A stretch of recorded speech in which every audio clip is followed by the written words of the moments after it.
behind every number is a soul, is a student who is wanting an opportunity to earn a degree and to move forward. We all have our personal backpacks with things that have happened to us and make us who we are at that time, but that doesn't determine who we will be in the future. And so to really look at life with a lens, the lenses of being a creator versus a victim. And that's really what I try to do with my students is, look, we can all feel victimized. This happened to me because I'm less than or whatever, versus I'm going to create my environment. I'm going to create who I want to be. There's someone like you and I were, Efrain, at some point waiting for us to invest so that 20 years, 10 years, whatever time it is down the road, they're the person that they want to be and they're giving back. My success is not built on Javier Flores. It is built on so many other people.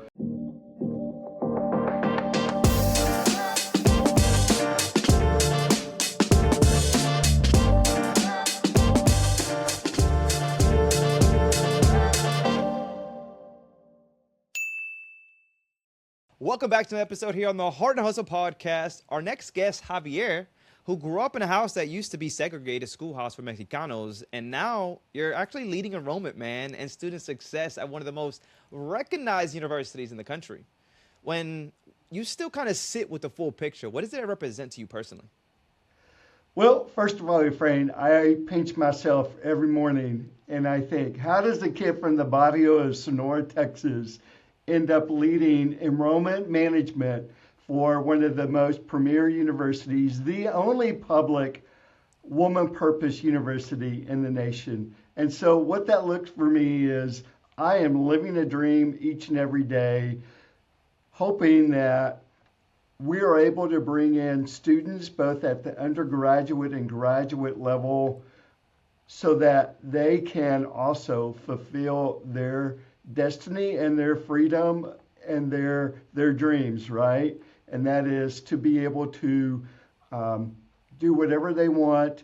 We also, as a university, have one of the highest percentage of social mobility, moving students from one economic stratosphere into another one. Wow. At the time of graduation. I love that. And I'll tell you what, man, today and the first time that we spoke, your energy is like no other. And that in itself just makes someone want to know more and someone gravitate to what it is that you're selling, Javier. But and we'll kind of get to that. But this is not something that was just handed to you, right? You are actually the first to graduate in your family. Is that correct? Absolutely. I am the first of my immediate family. And on my dad's side, I was the first in the whole familia to graduate with an undergraduate degree and then go on for a graduate degree. On my mom's side, I was the second. I actually have a primo, a first cousin, that graduated a couple years before I did with his baccalaureate degree and went into the military. And then he earned his master's degree after I earned my master's. And once again, I'm the first in the family to graduate with a doctorate degree. I'll give you this short story because I'm so proud of my familia, my family. So today at Texas Woman's University, I have a family member who is the granddaughter of my first cousin. So our grandfather and grandmother are her grandmothers and I's grandparents. Wow. Our grandparents never went to school. They were illiterate. They had no formal education. So here we are, what is that, 5 generations later? Their grandson is working at TWU, and their great-great-granddaughter is a student here in the performing arts and has an incredible voice. That same first cousin of mine has a Yeah. sister that is also my first cousin, and her granddaughter is in our graduate program in nursing. So once again, you go back Yeah. generations to individuals who had this dream, right? Yep. Yep. Of they were hoping that future generations would just do better than they are. Um, and and I can only think that Welita Maya and Welito Arturo are smiling at what we are doing and how we are using education to um, carry the name, right? Yeah, when I say keep legacy alive, I mean you. That's it. You guys are literally keeping legacy alive. And did they pick that school because you were there, or what was the reason for the school that they selected? So yes and no. They didn't really know about it, but of course, being here, I'm like, hey, prima, did you know we have this, this, and this? Wow. And then all of a sudden, it was like, that's where I want to go. Yeah, yeah, yeah. You know, it's always one of those things that you just don't know what you don't know. You know, and which is why you're in the situation that you're in, right? To continue to educate others, because a lot of times maybe our grandparents and our parents didn't know these things, but that doesn't mean that we just stop, right? At some point, you have to take control and say, hey, I have to go learn these things for the family, right? And you done that, but you before we even kind of on this, I wouldn't even say before, but on this journey, you've had to had mentors, right, who That's right. refuse to let you shrink. And you talked about that. What were the people that actually changed your trajectory? Like, who were they? Like, if they didn't show up, where does Javier even end up? Yes. So great question. And I spoke to San Angelo ISD at their convocation a few years ago. I was their keynote speaker, which was a great event. And I spoke about people who had touched my life and changed the trajectory of my life because they were mentors.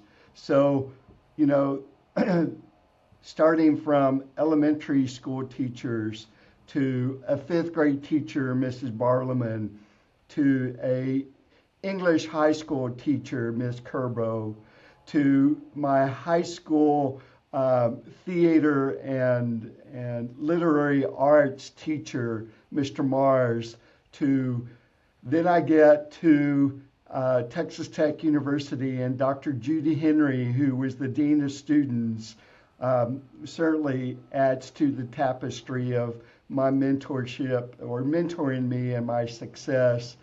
And then Mario Martinez, Dr. Mario Martinez at New Mexico State, who was the chair of my committee for my master's program and had worked for the governor's office in Arizona, and it was just phenomenal. And then I get back to Texas Tech University for my doctorate program, and Dr. Valerie Payton is instrumental there. At the same time, Dr. Sherry Sparks, who's the president at Howard College in Big Spring, and made me a cabinet member Wow. when I was in my 30s, just a few years after earning my master's degree, to Dr. Brian May, who was the president at Angelo State, and really always mentored me and brought out the best in me, to my current supervisor, Dr. Phaeton, Kareem Phaeton, who is originally from Belgium, speaks 5 different languages, and just has this vision of greatness. I love it. And I just continue to learn from them. You know, I just heard this saying again yesterday, and we've all heard it. Is show me your 5 friends, and I'll show you your future. And just having that circle and where you're at today, that just kind of shows that surround yourself with good people, man. Surround yourself with those that you want to be like. And here you are. But I want to kind of go back a little bit into theater because I'm a theater student. I love theater. You know, right now as I serve as the president of the foundation, and really good sports team, really good football team. I mean, this team is working with EA Sports and traveling, all this other stuff. And the school sometimes just goes into that sports mode. And as the, president, we always have to remind them, hey, don't forget those theater kids, man. Like, I am that kid. What were you doing in theater, man? Were you behind the scenes? Were you acting? What are some of the things you remember about theater? Let's get there. I love that. So I was doing a little bit of everything, and that was in high school, right? So I was on the technical aspect, but Okay. then I also had time on the stage as well.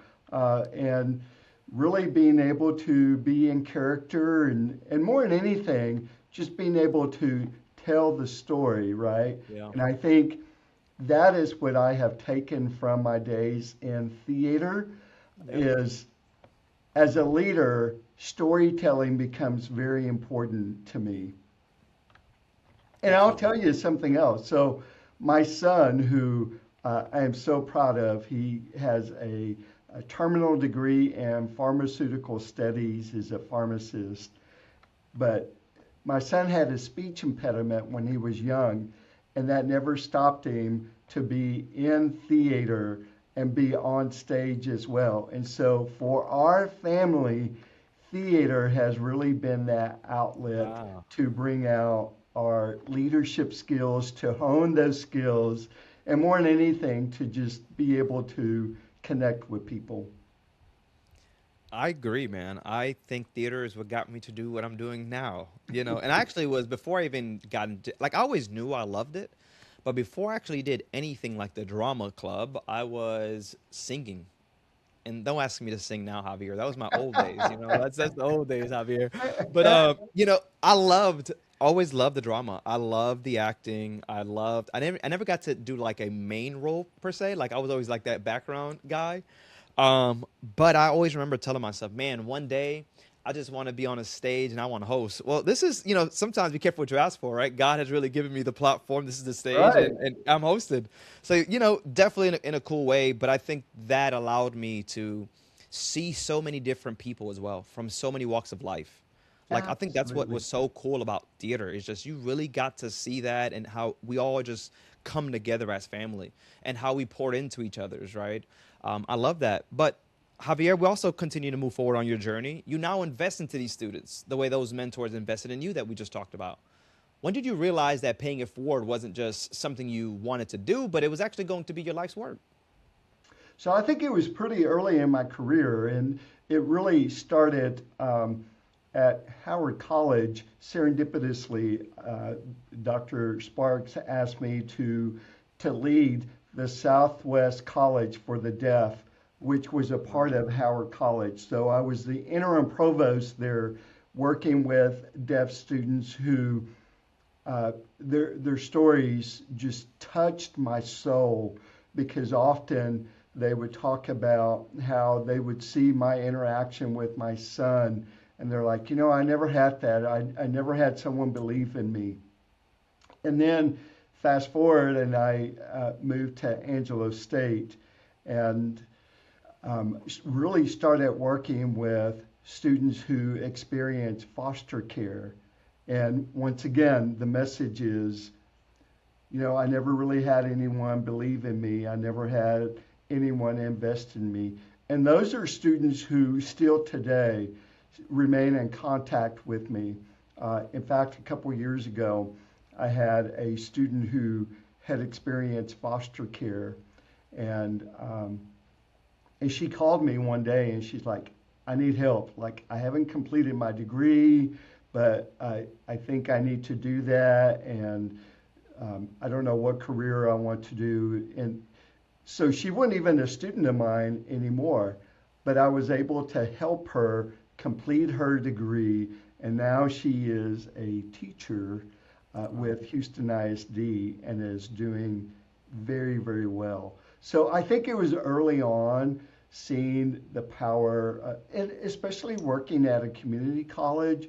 Many of the students were first generation college Yeah. students, regardless of their ethnicity. But a first gen student has that commonality of, I don't know what I don't know, and I probably haven't had anyone who has really invested in me in believing that I can be the great person that I dream I can be, but I don't know how to bring that greatness out of me, right? Yeah. And so just being able to work with students on a one-to-one basis to say, hey, if a kid from the barrio can do this, Yeah. You can do it too because That's I it. am not smarter than you. Yeah. And we all have our personal backpacks with things that have happened to us and make us who we are at that time, but that doesn't determine who we will be in the Mm, future. And so so to good. really look at life with a lens, the lenses of being a creator versus a victim, and that's really what I try to do with my students is look, we can all feel victimized. Yep. This happened to me because I'm less than or whatever, versus I'm going to create my environment. I'm going to create who I want to be. And I'm going to find those individuals that are going to invest in me and then give back Yep. because there's someone like you and I were, refrain, at some point waiting for us to invest so that 20 years, 10 years, whatever time it is down the road, they're the person that they want to be and they're giving back as well. Yep. I think we started off even before the podcast talking about humanity, and that it's truly it. Like I'm in a place where, and you as well. It's like it's not even about us, right? Like, man, one day we leave this earth, and we're gonna leave with all this knowledge. Like I'm willing to pour back in, because I want to see someone like me. I want to see someone that didn't believe in themselves. I listen. Even if I don't get to see that, I wish that that person lives the best life possible. All because really we share stories. Like how powerful is the storytelling aspect of life? Man, you just said so many good things just there, Javier. To be quite frank, what was your beginning in education? Like what was that first role? So my very first role, thank goodness to Dr. Judy Henry, because I was graduating from Texas Tech, and I'm like, I don't know. Honestly, I thought I was going to go to law school and be a lawyer. And my best friend is a lawyer now and a district judge, Look at and he that. tells me every day, "You really have the best job of the two." And I'm like, "Yeah, I really do." But God bless you with the right one. There we go. so Dr. Henry helped me get a job at New Mexico Junior College in Hobbs, America, Hobbs, New Mexico, as Director of Housing and Intramural Sports. Parents that were moving in, their student would say, "How old are you? And you're in charge of the residence halls?" And that truly was the age of those students. I was just a little bit older than they, but that's no different than a high school coach, right? Who Yeah, yeah, yeah. graduates That is college true. and Yeah, goes into a high school environment, and you're like, yeah, I'm going to help you get where you need to be. that's funny. What is your current role? So my current role is Vice President of Enrollment Management at Texas Women's University, which is the newest system in the state of Texas. We have a campus with a president chancellor on the Denton campus, a president on the Dallas campus, and a president on the Houston campus. Our Wow. enrollment's about 16,000 students, 90% female, 10% male. We are co-ed. We were created in 1901 by the Texas state legislators. So pioneers through and through. We were created as a all women's college. And of course, 1901, women did not have their right to vote in the United States. Mhm. And there were many programs that were limited based on the lenses that society had, what roles women could have in society. Today we have 5 different colleges. The College of Nursing is still probably one of our largest and strongest. Uh, we graduate over 600 uh, Bachelor of Science students, Good. and our pass rate is like 94 to 95%, one of the highest in the state of Texas and the nation. We have theater, we have musical theater, Efrain, All right, if all you right, all want to right. come and No earn a singing no more. No degree. singing. With psychology, we have business. Our alum are very successful. In fact, one of our alum created a business product that is in the market today and does very, very well. That's amazing, man. Javier, most people probably hear enrollment management and think spreadsheets and quotas, right? But when you talk about it, it's like a calling. How do you define the success in your role? So, enrollment management is about numbers, right? But what I think I'm able to do is I'm able to every day remember that behind every number is a soul, is a student who is wanting an opportunity to earn a degree and to move forward. And I think the calling came from telling that story. So at Texas Tech, I was a student tour guide in the student organization that I was in, and I gave all the campus tours, and it was associated with the admissions office. So that was my introduction into admissions and enrollment management. So now in enrollment management, we tell the story of what is Texas Woman's University like? What do we have to offer? And how can you fit in with us today and tomorrow? We've been here, we'll be here, and we can help you, like our alums, take you to the halls of Congress, take you to the Pentagon, take you to boardrooms, take you to the classroom. Whatever you want to do, we will help you do. Javier, you're just so good at this. Like you could tell that you do this often. Okay, just listening to you just now, like okay, you selling me here. I love this. I love that you have this passion because it's not about you, right? Like we continue to say, it's not about you.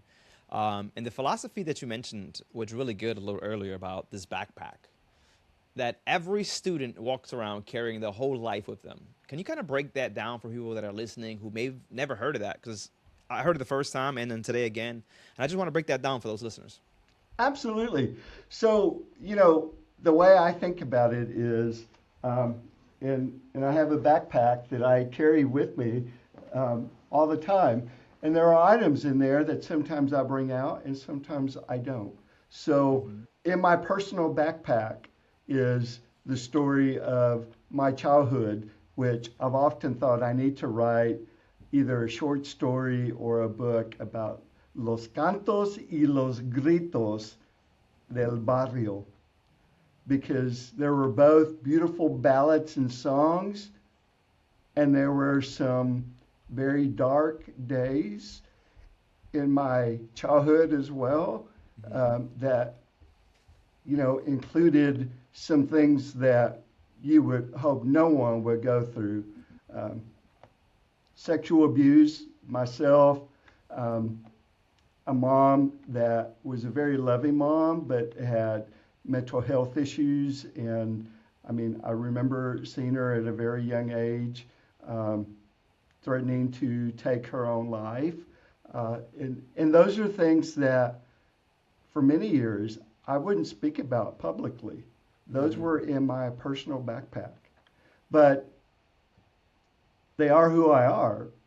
They are who I am, right? And supporting my colleagues here on campus that have support services for students.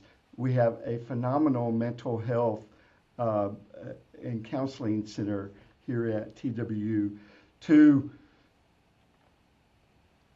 some of the other things, living in an abandoned schoolhouse, that's an item in my personal backpack that I don't always bring out, because there are some settings where that's appropriate and there are some settings where that's not necessary. Like no one no one cares that I lived in an abandoned schoolhouse. So those are just some examples. Hey, if you're getting value from this conversation, do us a favor and hit the subscribe button. We drop episodes like this regularly, and we don't want you to miss a single one. Now let's get back to it. I always love when people like yourself and others that we've come across are just very transparent in their stories. Because in reality, as you mentioned, is who we were and not who we are, but it's still a part of us, right? Because we've forgiven, we've moved on, but we don't forget. And I think I told you this. I'm in this space now, even like with my mom that I resented my whole life, to be able to give her the benefit of the doubt, right? And understand that we all go through something. And I can forgive her in a sense. But it is, we all have a story. And when you share that story, you don't even realize the doors that open for somebody else. Because now they feel like, wait a minute, I'm not alone. So that's why when you mentioned there's times I pull certain stories out. I want people to understand that they're not alone. Sometimes it's not even my story. It's the story I've heard of someone that was very similar to them that I may have come across, and I've seen success in that person. Like, man, this is why I love, like, when I think about education, some of the people in my life that were very instrumental for me was those teachers that seen me for who I was and not for what I was going through.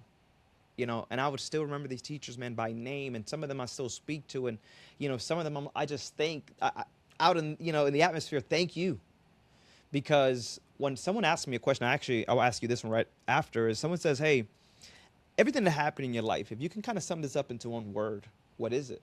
And I say grateful, because Javier, to be quite frank, without everything that happened in my life, I don't know that I'm as strong. I don't know if I'm as confident as I am today. What is that one word for you? Transformational.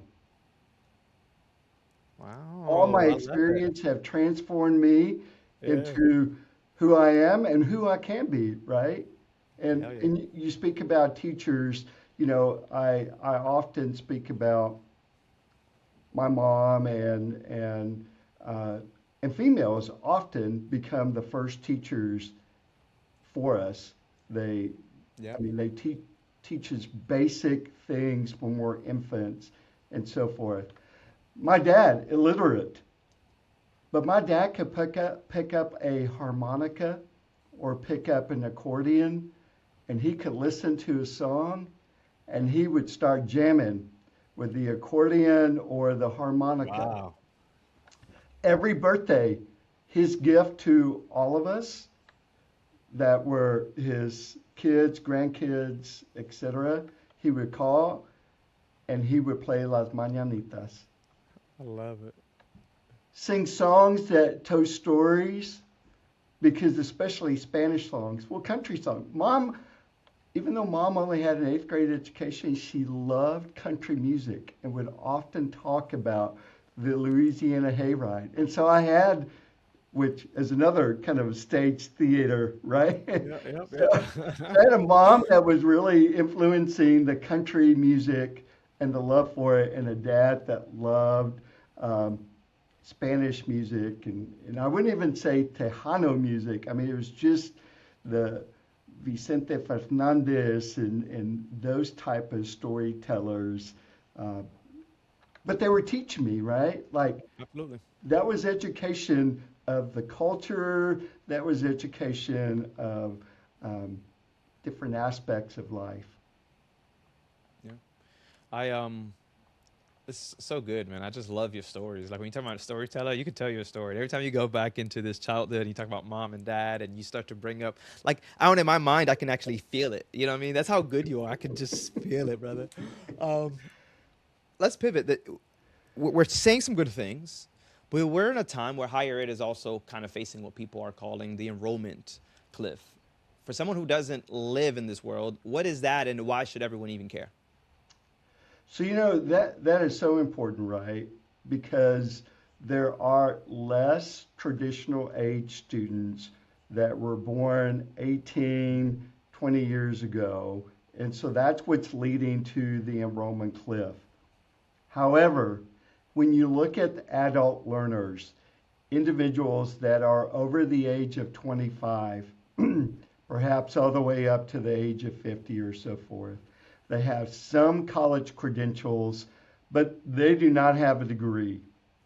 And to be able to promote now after they have been working, they really need that college degree. Although employers now are beginning to recognize different credentials and experiences, and colleges and universities are giving credit, college credit for some experiences with our military, with others, and so forth. But I think what I would say to students or on the topic of education is that we can never stop learning. We always need to continue, and individuals have different learning styles, and we as institutions need to meet students where they're at. Agree. Perhaps have semesters. I mean, does it really need to be 16 weeks in a semester? Can it be 8? Can it be 5? We're seeing it now. Does the federal financial aid funding, does it match with that?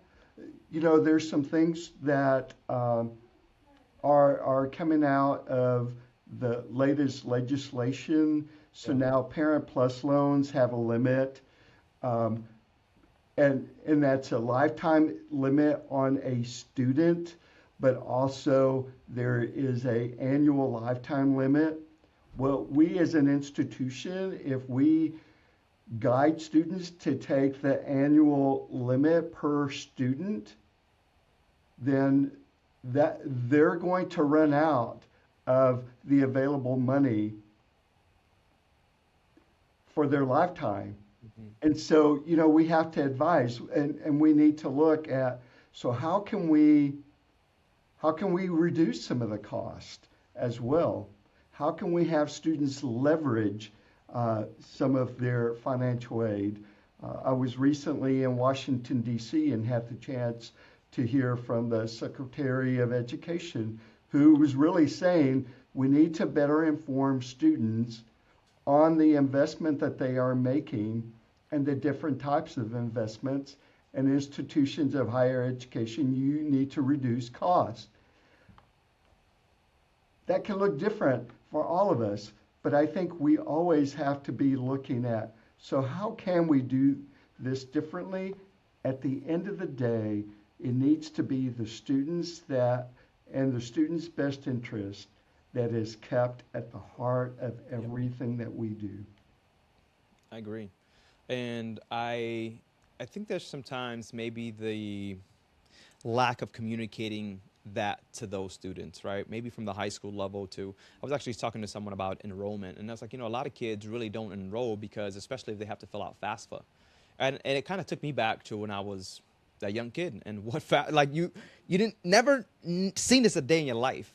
But I've also had, Javier, where I would ask questions such as, like, Mom, what is your annual salary? And wouldn't be able to get that answer back because she felt like, I don't need to give you that, right? So it was like, it goes back to just kind of communicating and the educating of all this. Like, what do you think we're at that level? Is there still kind of that bottleneck, do you think, that just kind of communicating there? So I think we're at a level where we are doing a much better job of educating the parents as we are recruiting the students. And I'll tell you what I mean by that. So here at Texas Women's University, we have a parent portal that parents can sign up free of charge at the time that their student is looking at us as a prospective student. Mm-hmm. And the parent can remain enrolled in this parent portal after the student enrolls and goes through. So we're really kind of guiding the students. And for me, that becomes important because when I first went to my university as an undergrad student, my mom paid through a money order her $20 to be a part of the Parent Association. And the Parent Association at Texas Tech University started sending her newsletters.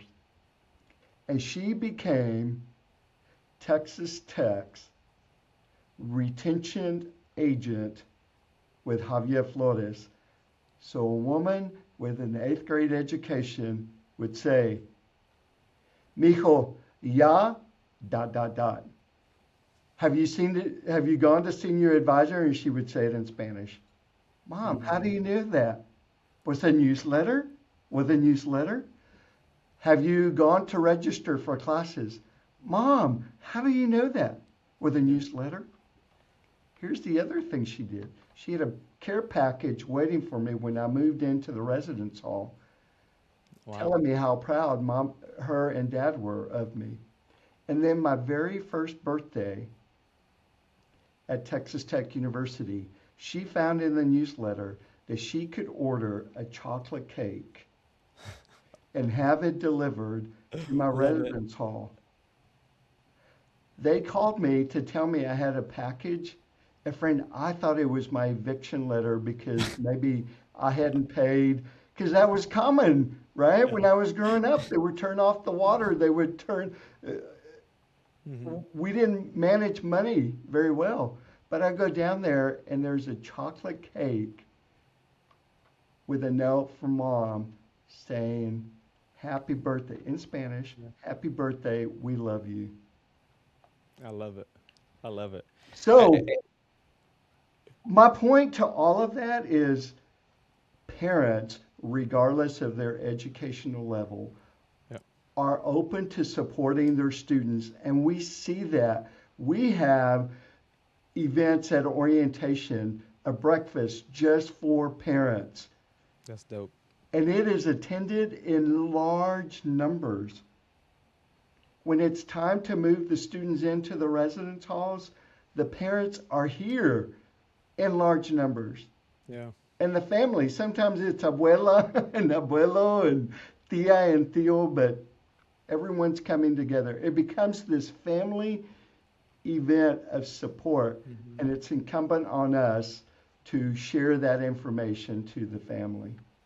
As open with technology, just getting as good as it is even easier to really interact with not just the student, but as you mentioned, the family. Because of course, I mean, what family? I mean, I say what, but then I think about my dad and mom here. But parents, 9 times out of 10, want to support their kids, and a lot of times as young kids, we want to do it on our own, right? I'm a parent, and but I still want to have that little bit of control, and it could be something as that, like, hey, I don't need to be in your business. I'm just getting notified when these things are happening, to make sure as a parent that I'm still holding you accountable. You know what I mean? Right. Because I want to be on this journey with you. They're your number one cheerleader. Why not n- keep them in the loop per se? Right. So yeah, man, that is pretty cool. We talked about also representation when we first spoke about, right? Representation matters, especially for Latino students who may have never seen someone who looks like them in especially leadership roles. What do you say about that to that student directly? Because I tell you what, I was just telling somebody that. How many Latinos do you really see, Javier? I mean, depending where we're located, right? But I'm in Orlando. I don't see a lot of Latinos, male figures in these roles. And I think like it's always cool when I get to speak to another male that's in this space, that's Latino. Well, so that's where I see it as I was going to use the word responsibility, but that Hmm. comes across very transactional, right? Okay. But but my success is not built on Javier Flores. It is built on so many other people. And it is built on me as a kid looking at others and having that hope and dream that I could emulate them and be like them. So I'll tell you, there is hardly a commencement ceremony that I miss. And I am sitting in my doctoral regalia that was a gift from my sister and my brother in law, who neither graduated high school. But when I earned my doctorate degree, Hmm. they wrote that $1,300 check for that regalia. And I wear it because no one else may know, but I know who provided that for me, Yeah. right? And Yeah. that Yeah. was just that represents the support that I had. But when I'm sitting there, I hope that people are saying, you know, it doesn't matter. And I'm sitting on a stage that is very diverse at one of the most diverse universities in the nation. And so not only I think are they looking at me, but they're looking at the stage and they are saying, man, Every one of those persons has a story, and I think I could relate to them and Yeah. I could be like them. So, what can I do to be there, especially the students that are graduating, undergrad, master's, and doctoral level students? I'm hoping they're saying, I heard where your title is and I'm coming after your job because I'm like, I'm going to retire someday and I need for you to come after my Yeah. job. Come take it. Yeah, here. I'm willing to give it to you. um, man, I truly enjoyed this conversation and just listening to you. This is a mission driven work for you for sure. It is, I always say, passion and purpose is not about the paychecks. But this work can eat you alive, man, if you're not really careful. What keeps you grounded, you think? What fills your cup so you keep kind of like pouring into others? Because as leaders, we're definitely good at pouring into others, but sometimes forgetting to pour into ourselves as well. What is that thing that keeps you grounded? So I think probably probably the message from my mom is the last conversation I had with her before she took her last breath here on earth. She told me, "Don't ever forget where you came from." Mm. And I'm so proud of you. I've been given a gift, and it's up to me to do the most with that gift. And I think that's what keeps me grounded is I am no different than any student that we serve, but I can make a difference in that student. Yeah. I love it. I love it. I mean, just you talk about your mom and dad, they seem like two amazing people, right? No matter the education, and that's what's so we really got to talk about. Javier, thank you so much by the way, just kind of being so vulnerable today as well. I I'm an emotional person, so I'm trying not to cry with you because if not, then I'm sitting here crying with you. Uh, but I love it. I love to see another man cry, bro, because a lot of times I feel like I'm the only one, and it is okay for those that are listening to cry. It is really out of joy. It is really out of for good reasons, because the work that we do, it's like fighting every day to letting people know like you can do it. I know you probably have family that you're just yelling like you can do it. I don't know if I told you the last time, but my mom that right now is homeless, right? Still a drug addict. I've never spoken to this lady because I had a resentment my whole life, but I want to have that conversation with her and says what you just mentioned. You can do it. Look what God did in my life. You can do it, right? But you have to also want it. And I think it's really one of those conversations I want to have, and I have to put the ball in her court, but I also don't want, like you grow to a level. It's like sometimes Right. almost going back, So you just kind of open that man, and you just being so open about your family. I just appreciate it because I am a Latino just like you that statistically shouldn't be here. You mentioned foster kids. There's about a 500,000 kids in the foster kid, care system. So when we talk about impact and changes, there's so much to be made because those kids that are in that space, some may see the other side and some may continue to live that story. But when I see people like you, man, it gives me hope, and I hope that other people can also feel that, right? So, man, this is such a good conversation, and we got to start to wrap this up. Here we're giving motivational speeches on this podcast. I leave you with this, man. If it's a first gen student that is listening right now and they're kind of on the fence, they're scared, maybe unsure if they even belong, what do you say directly to them? So what I say to the younger Efrain, the younger Javier, first gen student, or maybe the younger Elvira, Elvira's my sister, I'd say don't let anyone steal your joy. Share your dream. And if you can't find a champion that will let you know what those opportunities are, just email me There you go. and I'll help you. And There you go. you don't have to enroll at Texas Women's University. I would love that. but you don't have to. I love it. But I love it. believe in you, believe in yourself, and know, as my mamá Nela used to say, sí se puede. Sí se puede. For people that want to support TW's mission, want to connect with work that you're actually doing, what's the best way in, man? Website, social media, what is it? Give it to us. So I think the website is probably the best, texaswomen'suniversity.edu, or we are on all the social media sites, um, and if you express an interest, there may even be some messages that show up on your social media side because of geofencing or anything else. But definitely just Google Texas Women's University, and I think you will be surprised. Come visit. Come visit the chapel that was dedicated in 1945 by First Lady Eleanor Roosevelt, and all of the stained glass windows were created by our students, and they depict the different roles that women have Wow. in society, and the stained glass at the altar is motherhood. I love it. Javier, you have been such an amazing leader, such an amazing guest here today on the Heart and Hustle podcast. We thank you for your time.